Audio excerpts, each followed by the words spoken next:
Hey there, ladies and gentlemen, and welcome back. I'm your host, PattSun, and today we're gonna be taking a look at r/ProRevenge, where OP's cheating ex-wife found out that being a compulsive cheating liar will not work out in court. Let's begin. My ex-wife learned the hard way to not ignore a court summons. Posted by Reddit user Jack Crow. I'm not sure if this is petty or pro, but because the ultimate outcome was settled in front of two different judges, I'm putting it here in ProRevenge. Fair warning, it's a bit long, but worth it in my eyes. TLDR at end to entice you to read the whole thing. A bit of background, I was married to a woman for 15 years and ended up divorcing her because she liked to sleep with other guys. While it took me 6 years to stumble onto this fact, she worked from home while I commuted 2 hours each way into the city. I owe it to her being either a sociopath or a narcissist, or both. Why not? She could absolutely turn on and off the charm and could come up with lies staring you right in the eyes. Hindsight is 2020. Let's call her V, short for Voldemort, as one time when I was talking about her after the separation, I referred to her as she who must not be named, and the nickname stuck with all my friends and family. During the marriage, my ex and I were best friends with another couple, and for this post we'll call them Sam and Marie. Sam was my best friend. Marie was V's best friend. Marie had found about V's plans to cheat on me prior to me finding out and told V that she couldn't condone infidelity, and their friendship would end if V did cheat on me. No, Marie did not tell me, and I don't blame her for not doing so. When I finally found out V was having a Facebook affair, if you're going to have an online affair, don't do it while married to a computer expert, with some dude in California, it was just 2 weeks before V was flying him out and putting him up in a hotel for 3 days. I spent those 2 weeks getting a lawyer, a private investigator, and my exit strategy together. I left her the weekend after their hotel stay. She would spend the days with him and come home for the afternoon or evening without a shred of guilt showing in her actions. The private investigator having gotten pics and video of them leaving the hotel and eating lunch together, then heading back to the hotel. I first stayed at Sam and Marie's in their in-laws' basement apartment, eventually moving to a small apartment back in the town where V lived. Fast forward 9 months and I'm divorced from V. Why it was so short to divorce is another tale worthy of this subreddit.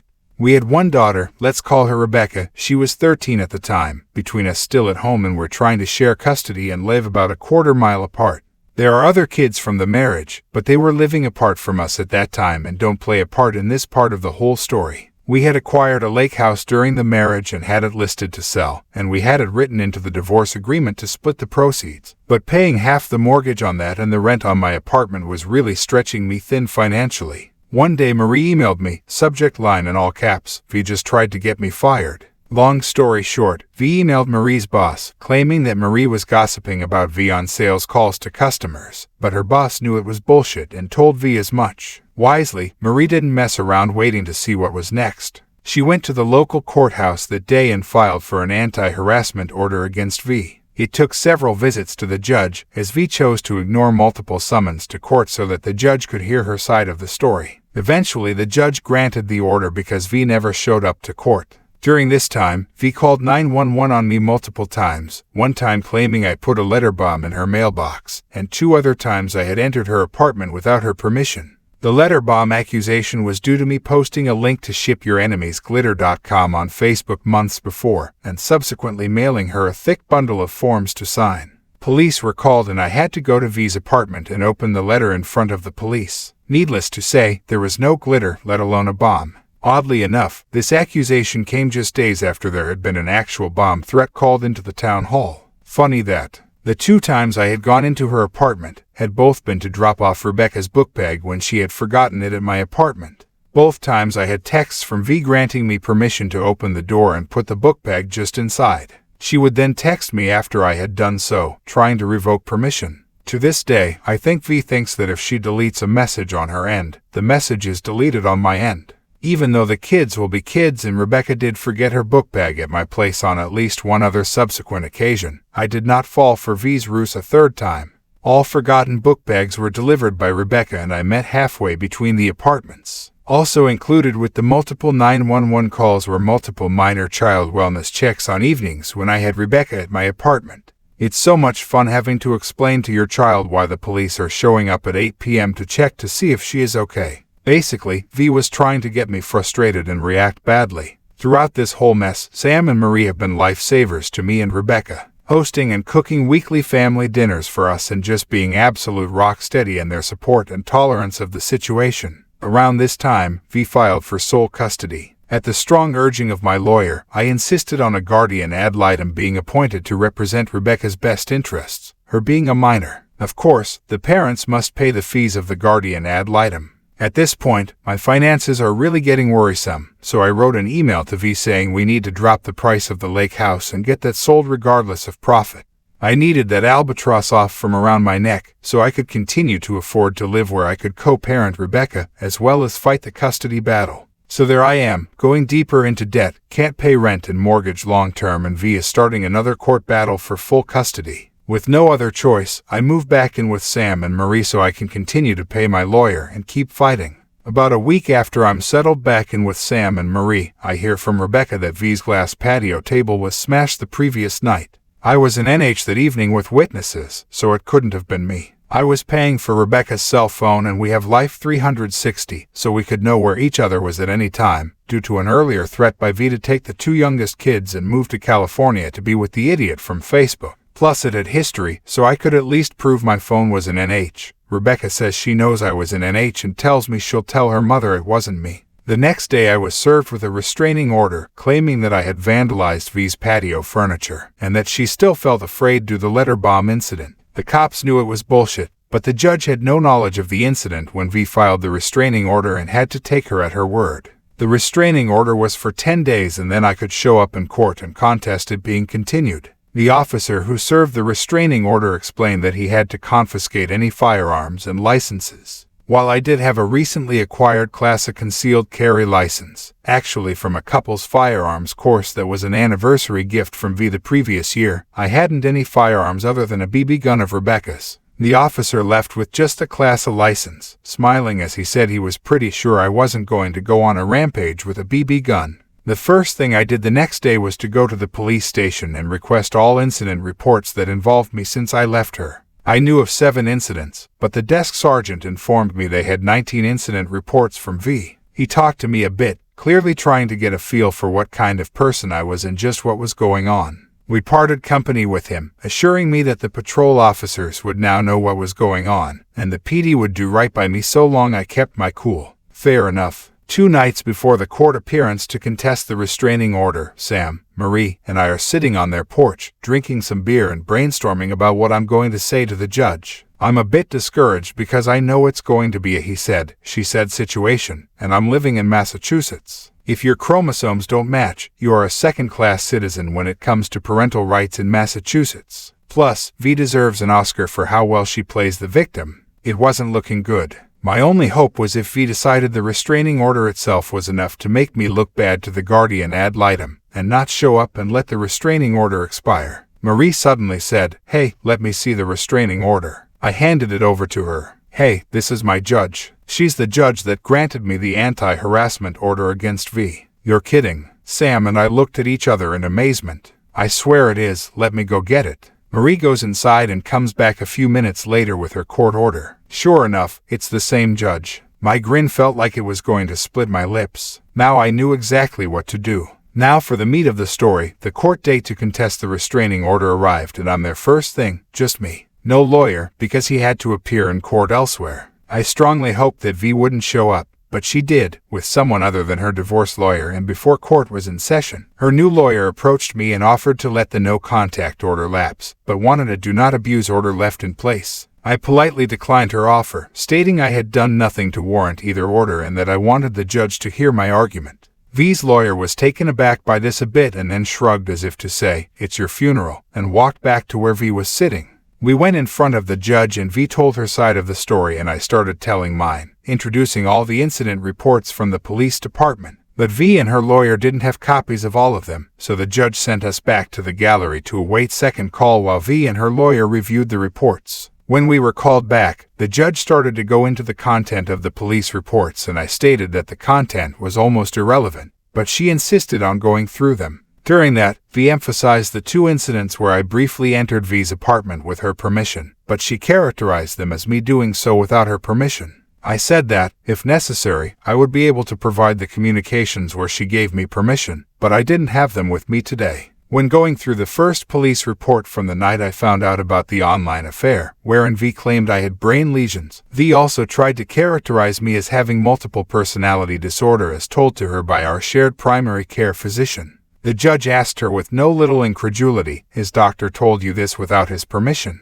"Yes, Your Honor." The judge looked at me, puzzled. I shrugged and said while slowly shaking my head in disbelief, "I have a very close relationship with my doctor, and I highly doubt he would violate HIPAA." She looked a little nonplussed, but I think she got the message that V wasn't being entirely truthful. As that was the last police report to go, I reminded her that my point wasn't the content, but that I thought V was using the courts to harass and intimidate me and to make me look bad to the guardian ad litem. And I brought up that this isn't out of character for V as she has an anti-harassment order in place against her, put there by Your Honor, Your Honor. The judge blinked at that bit of info. I gave her the details and reminded her that V declined to show up at the multiple hearings. As I recounted the particulars of Marie's story, the judge squinted her eyes more and more and her frown got deeper and deeper. She turned to V and her voice was slow, cold fury. "Do you have an anti-harassment order in place against you?" V's voice was so small and weak. "Yes, Your Honor." I so wanted to look at V's face to see her reaction, but I kept my eyes locked on the judge. The judge pointed at V. "Why didn't you show up to the hearings?" A pause as V struggled to find some excuse. "Because I didn't want to associate with that," but the judge waved her to silence. I think that was the turning point, as I think she was going to grant their request for the do not abuse, but she turned to me and said sternly, "I think there is a bit of this going on both sides, but clearly she wants you to stay out of her apartment." "Never again, Your Honor." Restraining order terminated, and with a bang of her gavel, we were done. Because the restraining order was terminated, legally that meant it never happened. I got my Class A concealed carry license back the next day and ultimately won the custody battle, a large part of which was the termination of the restraining order, but also due to V's subsequent increasingly poor emotional and verbal treatment of Rebecca. TLDR, ex-wife files false restraining order against me to prejudice guardian ad litem in custody battle. Ends up in front of judge who signed an anti-harassment against ex-wife for trying to get former best friend fired because she took my side in divorce. The judge destroys her by terminating restraining order and demonstrating to guardian ad litem just what kind of person ex-wife really was, ultimately winning me custody of my daughter. And now, for OP's update. Background: at this point in the saga, having lost the custody battle, V is moving to NH to be with her then primary lover, now husband number 5. A detail that amuses me to this day is that he shares the same first name as the Facebook lover from California as mentioned in my first post. I always refer to them as Paul 1 and Paul 2 when talking about them. Yes, I'm easily amused. The incident, about a month after the custody hearing, at which I got full physical custody of Rebecca, V and I had an email exchange in which we agreed that I would go to her apartment and take Rebecca's captain's bed and some of Rebecca's belongings the day before movers arrived to pack up Voldemort's stuff. She was moving 75 miles away to central NH, having burned pretty much every bridge in the area. As Sam drives a truck, he graciously agreed to come along to both help and to be a witness. So we get there around 7:20 p.m. and knock at the door. After a brief wait, V opens the door, iPhone glued to her ear. She sullenly mumbles something about her stuff is upstairs and then heads off to her second-floor bedroom, weaving and mumbling something that made me stop and think. I didn't quite get it, but I recall thinking, I really cannot go in here at all without a witness. I stick my head out the door. "Sam, come on. You need to come in with me." So we go in. Holy crap, it's a tip. It's not quite filthy, but it's beyond cluttered. By now V has disappeared into her room, complete with slamming the door, so it takes me a bit of wandering to find Rebecca's room. It's not just that she's in the middle of packing, but there is crap everywhere. Dust, cobwebs, tracked in dirt, unwashed dishes, empty boxes of wine, dry dog food scattered and trampled underfoot. I could see that it's quite a nice place. An open living area with a balcony overlooking it, and lovely woodwork and exposed beams and inset shelves in the walls. An antique wood stove on a hearth is blazing away. Really, lots of potential, but a tip nonetheless. So Sam and I start gathering up Rebecca's stuff and take some stuff out to the car. I realize we need an Allen wrench to take apart the bed, so I go out to the car to get one and come back in. In the lull in activity, she had come back into the living area, but went right back into her bedroom as we climbed the stairs, phone still glued to her ear. It takes a bit, but we finally get the bed taken apart and have moved most of the stuff in Rebecca's room out to the front lawn. Without conferring, it's clear Sam and I both decided to get the stuff to the front lawn and worry about packing the vehicles after we're completely out of the house. It's at this point that it starts to get weird. Sam is carrying out the second to last load when V pops out of her bedroom door, looks out from the balcony and says, "Why are you taking stuff out of my house?" Sam drops what he's carrying and exits the house. He knew what was up instantly. I come out of Rebecca's room and V clearly didn't realize I was still there and say, "You agreed via email that we would take Rebecca's bed tonight." She looks startled and says, "Is that Rebecca's stuff?" "Of course it is. You said her stuff was in her room." "Fine." She goes back into her bedroom. I take what I'm carrying and go outside. Sam says, "Dude, that's not right. We need to call the police." "You're absolutely right." I could tell that Sam was expecting me to object, and he did a double take when he realized he wasn't going to have to convince me. "Crowsville Police Department, you're on a recorded line." "Yes, hi. My name is Jack Crow, and I live at 321 Main Street here in Crowsville." While I'm talking to the police on the phone, I'm aware of V coming to the door and opening it, and becoming quite agitated as she realizes I'm talking to the police. By the time I finish the following explanation, she has slammed the door and is tromping around inside the living area, heatedly talking on her phone. I'm at my ex-wife's apartment getting some of my daughter's belongings as we had agreed to via email, and while I'm getting the last of the stuff out of the house, she suddenly asks, "Why are you taking stuff out of my house?" So in order to protect all parties, I'm asking that a police officer come by to verify with former Mrs. Crow that she agreed to this, and that she is fine with what we have removed from the house. "An officer will be right there, Mr. Crow." As I'm waiting for the officer to arrive, leaning nonchalantly against the front of Sam's truck, Sam is standing there next to me, just shaking his head. I'm going to call Marie and let her know what's going on. Right about here, V throws open the front door, muttering something about having not gotten all of Rebecca's stuff, and proceeds to deposit another laundry basket piled high with clothes and other items on the front stoop and then disappears back inside. I start to whistle, pop goes the weasel. Most of the stuff we moved is still sitting on the front lawn. We leave it there. After about 5 minutes the officer arrives. He steps out of the patrol SUV and I slowly approach him, arm extended to shake his hand. "Good evening, officer, I'm Jack Crow." "Evening, Mr. Crow, Ollie Johnson." We shake hands. I give him a brief explanation of the situation, and he comments that I was right to call him, and that he'll go speak to V. He's up there for about 2 minutes and then he comes back down. "You guys are good to go." We briefly chat with him, apologizing for having to get him involved, and he replies, "No, you did the right thing. If a woman in Massachusetts says something bad about you and you've got stuff dangling between your legs, you're going to be in trouble." I liked him a lot after that. We start loading the rest of the stuff, and he asks, "How much more is in the house?" "Nothing, it's all out here, except that last laundry basket on the stoop that ex-Mrs. Crow brought out while we were waiting for you." "Oh good, I can't sit here all night. If you guys are good to go, I'll take off." "Wait, what's that?" "What's what?" "I think I saw a phone in that basket." He shines his flashlight on laundry basket on the front stoop. I walk up to the basket. An iPhone is sitting on the top of it. I picked it up, and it looks like Rebecca's old iPhone 4. It's my daughter's old phone. I'll just take it with us. I carry the basket down to my car and put it in the back seat. Just as I'm walking away, it rings. Incoming call from V's landline. I realize it's V's phone. I pick it up and answer it. "Hello." Click. I look at the front. There's a text from Paul 2 on the lock screen. "Is he gone yet?" "Yup, it's her phone." "Wait, officer, I was wrong. It's Mrs. Crow's phone. Could you return it to her?" He takes it from me and returns it to V at the front door and walks back down to us. "Okay, you are still good to go. I'm going to go now. If you could, swing by again in 15 to 20 minutes. If we're still here, you might want to pull in and make sure we're still okay." "Sounds good.